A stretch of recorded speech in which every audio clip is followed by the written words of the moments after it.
শোনো, নেতারা সব চলে গেছে, কর্মীরা দিদির পাশে আছে। যারা চুরি করেছে তারা চলে গেছে, আমরা দলটা বেঁচে গেছে।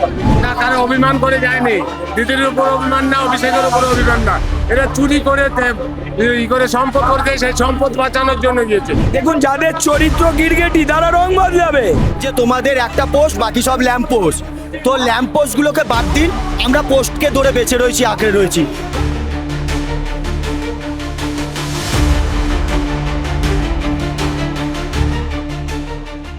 কোথা থেকে এসছেন আপনারা? আমি টালিগঞ্জ 113 নম্বর ওয়ার্ড থেকে এসেছি। কিন্তু টালিগঞ্জের যিনি আপনাদের সময় বিধায়ক ছিলেন তিনি তো ঋতব্রত দলে চলে গেছে, অরূপ বিশ্বাস। শোনো, নেতারা সব চলে গেছে, কর্মীরা দিদির পাশে আছে। আমরা কর্মী, আমরা 90 সন থেকে দিদির পাশে ছিলাম, দিদির পাশে থাকবো, যতদিন বাঁচবো দিদির সঙ্গেই থাকবো।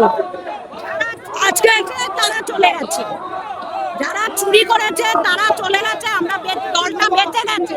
এখন যে তৃণমূল আসলে এইটা একদম পরিষ্কার স্বচ্ছ তৃণমূল আসছে, যা চোর চিটিংবাজ যারা সব বিদায় হয়েছে।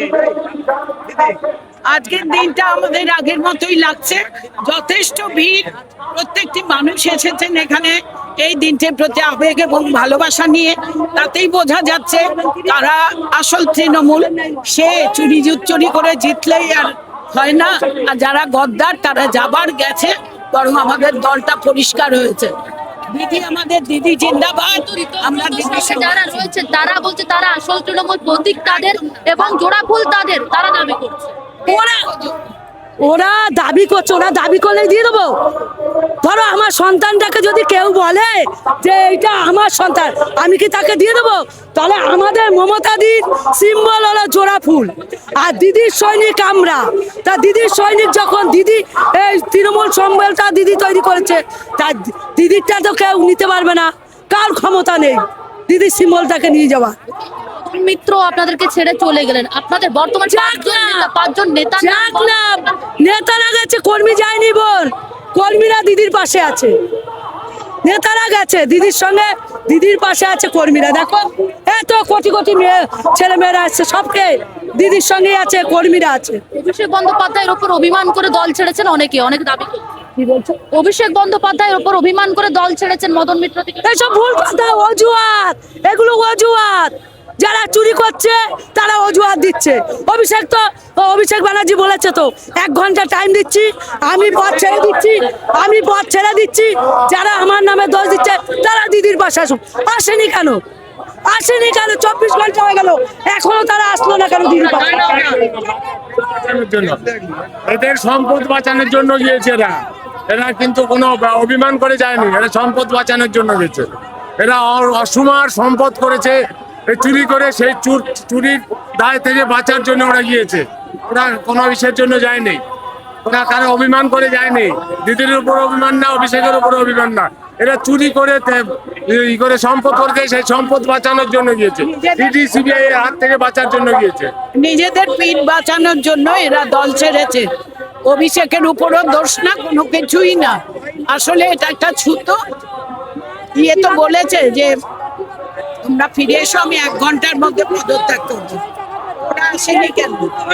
বাংলার একটা মুখ্যমন্ত্রী, বিরোধী এখন যারা শাসকে আছে সেই মুখ্যমন্ত্রীকে টাকা নিতে দেখা গেছে চোর। তিনি চোর, তিনি আমার মমতা ব্যানার্জিকে বলছেন, পার্লামেন্টে গিয়ে মমতা ব্যানার্জিকে বলছেন নিজেই তো একটা চোর। যারা গদ্দারি করেছে তারা এনআই চলে গেছে, গদ্দারি করেছে এনআই চলে গেছে। এনআইতে গেলে কোনো সমস্যা নেই, বিজেপিতে যাক। মমতা ব্যানার্জি বিজেপি তোয়াক্কা করে না। আমাদের লোকসভা ভোটে প্রধানমন্ত্রী হিসাবে বা পার্লামেন্টে দেখতে চাই মুখ্যমন্ত্রী মমতা বন্দ্যোপাধ্যায়কে। দাদা 21শে জুলাই আপনারা মমতা বন্দ্যোপাধ্যায়ের দিকে এলেন, ঋতব্রতরাও তো করছে, সেখানে গেলেন। শুনুন, আমাদের দলনেত্রী একজনই মমতা বন্দ্যোপাধ্যায়। আর আমরা সবাই বিরোধীরা, আমরা বাদ দিন, বিরোধীরা এটা বলেছে যে তোমাদের একটা পোস্ট, বাকি সব ল্যাম্প পোস্ট। তো ল্যাম্প পোস্টগুলোকে বাদ দিন, আমরা পোস্টকে ধরে বেঁচে রয়েছি, আঁকড়ে রয়েছি। তো আমাদের নেত্রী আমাদের সব কিছু। আর মমতা বন্দ্যোপাধ্যায়কে দেখে আমরা দল করি।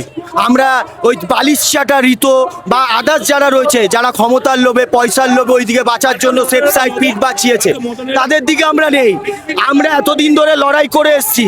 সবাই নয়, পুরনো কর্মীরা বলেছিল আমরা সাজানো ফুলের বাগানে এসেছি, তো এখন সেই ফুলের বাগানে আর ফুল নেই, এবার গাছে জল দেবো, ফুল করব, আবার ফুল কুড়োবো, সেই ফুল দিয়ে পুজো দেবো। আর তার মধ্যাত্ব থাকবে আমাদের মমতা বন্দ্যোপাধ্যায় ছাড়া আমরা কিছু বুঝি না, আমরা কোনো বালিশ চাটাতে নেই। মমতা বন্দ্যোপাধ্যায় ছাড়া আর কোনো নেতা মন্ত্রী 5 জনের নাম বলতে পারবেন আপনাদের সঙ্গে যারা আছে? আমাদের সাথে মানে মমতা বন্দ্যোপাধ্যায় ছাড়া আর 5 জনের নাম বলতে পারবেন আপনাদের সঙ্গে যারা রয়েছে? মানে সকলেই তো বেরিয়ে গেছে। এই দেখুন, আপনাকে এই মাত্র বললাম আমি, আপনিও তো ঠিক বিরোধীদের মতো প্রশ্নটাই করলেন। আপনি যদি স্বাধীন গণমাধ্যম হয় তাহলে আপনি প্রশ্নটা ঠিকঠাক আমার অ্যান্সারটা শুনুন, তারপর প্রশ্নটা করুন। আমি বললাম আমাদের একটা পোস্ট, বাকি সব ল্যাম্প পোস্ট। বিরোধীর কথাতেই শিলমোহর দিচ্ছেন। বিরোধীরা সিলমোহর দিচ্ছে, আমি বিরোধীর কথাই দিচ্ছি না। তাহলে এই বিরোধীদের এত কিসের ক্ষোভ, এত কিসের রাগ, আর এত কিসের ভয় যে একটা 72 বছর বয়সী মহিলাকে আটকানোর জন্য এত পুলিশ, এত সিআরপিএফ, এত কিছু দিয়ে রোখার জন্য কোর্টে নিয়ে যাওয়া হচ্ছে। সেখানে আমাদের বিড়লা প্ল্যানেটোরিয়ামে করতে দেওয়া হলো, বিচারপতি কি বললো 2500 মানুষ হবে। সেখানে আপনি একবার চারিদিকে, আপনাকে বলছি ক্যামেরাটা একটু চারিদিকে দেখান, চারিদিকে দেখান, অবশ্যই দেখাবে, অবশ্যই দেখাবে। এই ভিড়টা আগামী দিনে 2031-এও ইলেকশন আছে, 2031 তো অনেক বেশি বলে ফেললাম। আপনি 6টা মাস সময় দিন না এই সরকারকে, 6 মাসে দেখতে পারবেন আরএসএস, বিজেপি, তৃণমূল 3টে ভাগ হয়ে গেছে এই দলের মধ্যে। একটু সময় দিন। শুভেন্দু অধিকারী তো মুকুল রায়ের হাত ধরেছিল, এখন মুকুল রায়ের সেই হাত ধরেই তো সেই দল ভাঙানি চলছে। কোথায় যাবে? আস্তে আস্তে সময় দিন, সময় দিলে সব কিছু মানুষের চোখে স্পষ্ট হয়ে যাবে। বলেছিল তো 3000 টাকা দেবো, আপনাদের বলেছিল তো, প্রত্যেকটা গণমাধ্যমে দাঁড়িয়ে থেকে সে প্রেস বাইট দিয়েছিল 3000। যুব নেতারা আজকে নেই, আপনি আগে বলতে দিন 3000 টাকা দেবে বলেছিল। তো 3000 টাকাটা এখনো কি সেই যতজন লক্ষ্মী ভান্ডার পেত ততজন মানুষ পেয়েছে? মহিলারা পেয়েছে? আপনি একটু খোঁজ নিয়ে দেখবেন তো। মমতা বন্দ্যোপাধ্যায় 1500 টাকা করে হলো সাধারণ মানুষ প্রত্যেকে পেত, যাদের অভাব ছিল, দরকার ছিল। আপনি গ্রামে খোঁজ নিয়ে দেখবেন, অনেকে মধু পেরে খেত, অনেকে কাঁকড়া বেচে খেত, তাদের কাছে এই 2000 টাকার মাহাত্ম্য অনেক। কিন্তু এখন যে নতুন সরকার গড়েছে, বলেছে সব মানুষকে দেবো ভোটের আগে, ভোটের পরে বলছে আমরা এত মানুষকে দিতে পারবো। আবার 12 পাতার ফর্ম আনলো, 4 বার করে ফর্ম ফিল আপ হলো, তারপরেও অর্ধেক জনসংখ্যার মানুষ পাচ্ছে না। আচ্ছা, আপনি একজন যুব নেতা, মানে আমি যুব নেতা না, আপনি শুনুন, আমি যুব নেতা না, আমি আপনার ভুলটা শুধে দিই। আমি মমতা বন্দ্যোপাধ্যায়ের সৈনিক, আমি কোনো যুব নেতা না। যারা যুব নেতা তারা আজকে ঘরে বসে রয়েছে, আর সৈনিকরা তারা রাস্তায় দেবাংশু ভট্টাচার্যকে দেখা যাচ্ছে না, আপনারা রয়েছেন, আপনারা কর্মী। দেবাংশু ভট্টাচার্য আজ নেই। আপনিই তো একটু আগে বললেন যুব নেতা, আমি যুব নেতা না। যে যুব নেতা, আপনি যাদের নামগুলো নিচ্ছেন আমি সেই নামগুলোও নিতে পারবো না, কারণ যখন তাদের দরকার ছিল 4 তারিখের পরে কর্মীদের বাড়িতে যে আক্রমণ হয়েছিল, যারা কর্মীরা জেলে ছিল তাদের পাশে দাঁড়ানো, তারা কেউ দাঁড়ায়নি। তাই আমি নেত্রীর পাশে রয়েছি, আমি একজন কর্মী হিসাবে রয়েছি, আমি কোনো নেতা ফেতা না। আমাদের একটা পোস্ট, বাকি সব ল্যাম্প পোস্ট। সুদীপ রাহা যারা আপনাদের সঙ্গে ছিলেন তারা ঋতব্রত। আপনি কোহিনুর মজুমদার এই যে নামগুলো নিচ্ছেন, তাদেরকে নেতা করেছে কে? তাদেরকে নেতা করেছে কে? মমতা বন্দ্যোপাধ্যায়। হাতটা সরিয়ে নিয়েছে তো, আপনি তো 4 তারিখের পর দেখছেন হাত সরিয়ে নিয়েছে, মমতা বন্দ্যোপাধ্যায় হাত ছেড়েছে। তারা ধরেছে কি? টাকার বিনিময়ে পয়সার হাত ধরেছে, পয়সা দিয়ে কিনেছে তাদেরকে সেন্ট্রালে জোর ক্ষমতা বাড়ানোর জন্য। দাঁড়ান ক্লিয়ার করতে দিন, পুরোটা দেখাবেন। তাদেরকে সেন্ট্রাল কিনে নিয়েছে, এখন তারা এনসিপিআই দলে গিয়ে তারা বিজেপির হাত ধরেছে। আমরা মমতা বন্দ্যোপাধ্যায়ের সৈনিক, তাদের জেতানোর দায়িত্ব ছিল আমাদের, জিতিয়েছিলাম। তাদের এবার কারা জেতায়, তাদেরকে সাংসদে পাঠায়, সেটা সময় বলবে। একটু সময়। বন্দ্যোপাধ্যায়কে যুবরাজ বলতেন, বিগ বস বলতেন, তারা আজকে অভিষেক বন্দ্যোপাধ্যায়ের সঙ্গে নেই। সুদীপ রাহা থেকে কোহিনুর মজুমদার, সায়নী ঘোষ তারা নেই। সায়নী ঘোষকে অভিষেক বন্দ্যোপাধ্যায় একটার পর একটা। যুবরাজ, বিগ বস এগুলো কোহিনুর বা আপনাদের তৈরি করা সেই নেতাদের না, যারা এখন বালিশচাটা শিবিরে, এই বালিশচাটা শিবিরে যারা রয়েছে তারা কেউ নেতা বানায়নি অভিষেক বন্দ্যোপাধ্যায়কে, তারা সাধারণ কর্মী। আর বারবার একটাই কথা বলছি, আমাদের অভিষেক বন্দ্যোপাধ্যায় নেতা, কিন্তু আমাদের সবাই আপনাদের বিরোধী দলরা বলে যে আপনাদের একটা পোস্ট, বাকি সব ল্যাম্প পোস্ট। তাই আমরা সেই পোস্টকে আঁকড়ে ধরে বেঁচে আছি, তার নাম মমতা বন্দ্যোপাধ্যায়।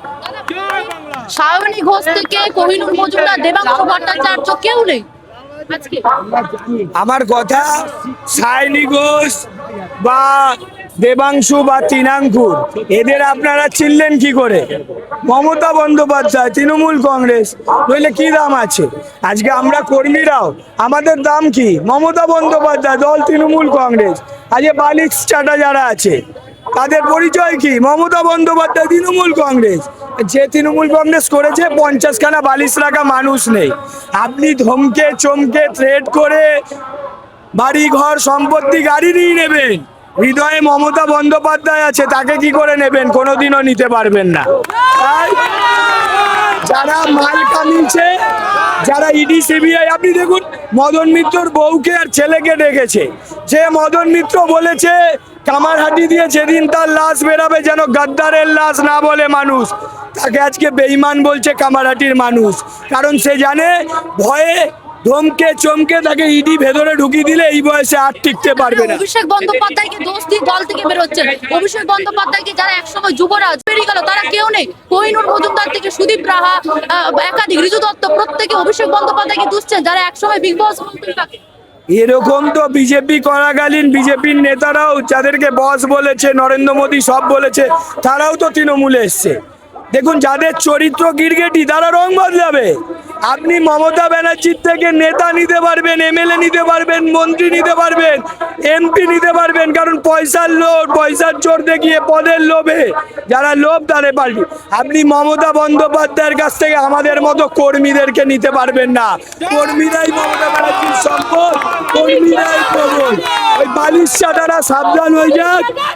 যারা আজকে বিজেপির বিটি মেরা জানা গেছে যে শুভেন্দু অধিকারী মঞ্চে দাঁড়িয়ে বলেছিল জাভেদ খান এর ছেলে ভেজ খান 100 এতগুলো প্রপার্টির মালিক, আজ তাদের গায়ে আঙুল টাচ হচ্ছে না। আপনারা প্রশ্ন করছেন না? যারা আজকে ভালো তৃণমূল তারা ওখানে গেলে সেফ সাইড, তাদেরকে টাচ হচ্ছে না। আর যারা আমাদের মতো খারাপ তৃণমূল, অভিষেক বন্দ্যোপাধ্যায় চ্যালেঞ্জ করেছিল ফিরে আসুন 1 ঘন্টার মধ্যে রিজাইন করব। তাদের যদি বুকের পাটা থাকতো, তারা যদি বাপের বেটা হতো তাহলে আসতো। তারা বেঈমান, তারা গদ্দার, তারা বিজেপির বি টিম হিসাবে কাজ করছে, সেটা আবারও প্রমাণিত করে দিল। অভিষেক বন্দ্যোপাধ্যায়কে যখন তৃণমূল কংগ্রেস সরকারে ছিল ইডি সিবিআই তুলে নিয়ে গেল, তারপরেও কি হলো? আজকে তৃণমূল সরকারে নেই, সিআইডি ইডি সিবিআই করছে। অভিষেক বন্দ্যোপাধ্যায় সৎ? যদি না সৎ হয় বিজেপি অ্যারেস্ট করছে না কেন? আমাদের প্রশ্ন। বিজেপি এত অ্যাকাউন্ট ফ্রিজ হয়ে গেল, সেক্ষেত্রে কি? আরে ফ্রিজ হয়ে আমাদের অ্যাকাউন্টের টাকা ফ্রিজ হয়ে গেছে, তাদের বিজেপির মাথা ব্যথা। ওদিকে মুখ্যমন্ত্রী বলছেন, মাননীয় মুখ্যমন্ত্রী, যে আপনারা যান না ব্রিগেডে করুন, এখানে করুন। আপনি একজন মিডিয়া হাউস দাঁড়িয়ে আছেন, এক পাশ, ওই পাশে অসংখ্য মানুষ, রাস্তা খুলছে না পুলিশ। কারণ ওপর থেকে অর্ডার দেওয়া।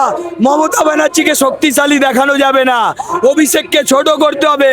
কারণ বিজেপি জানে আগামী দিনে এই বাংলায় যদি বিজেপিকে কেউ রুখতে পারে, তারা যতই পিসি ভাইব্য করুক, সরকারে আসার বড় পিসি ভাইব্য এই কারণে করছে আগামী দিন মমতার অভিষেকই এই বাংলার পথ দেখাবে। আরো ভালো ভালো খবর দেখতে সাবস্ক্রাইব করুন বাংলা হান্টের ইউটিউব চ্যানেল।